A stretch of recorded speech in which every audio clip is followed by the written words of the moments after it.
Good morning, community. We're sitting here with Meg Lindberg, and basically we're going to have a little conversation with her this morning about what her participation is in the community and what she does. So, welcome, Meg. Hi. So, why don't you give me a little bit of background, how you got here and what you've been up to and what you're doing. I moved here 23 years ago. I recall very vividly having a conversation with my husband in Denver and told him that, I said, did you know that the company I work for, when it owns a subsidiary company that runs a concession in Glacier National Park? And he said, put in for a transfer. And I thought it was a joke. I thought it was a big joke. I'd never been to Montana before, and the impressions I had from what I'd heard about Montana weren't all that good.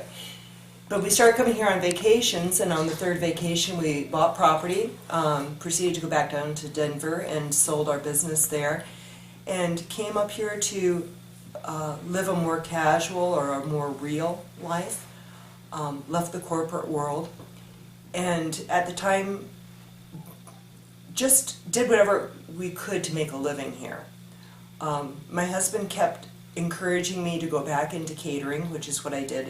In Denver, I was a private caterer for Martin Marietta Aerospace and Johns Manville Corporation. And I said no, I wouldn't do that kind of work here because people didn't eat the kind of food that I made. Here I am 23 years later, and I'm doing exactly what I want to be doing. I grew up on a produce farm.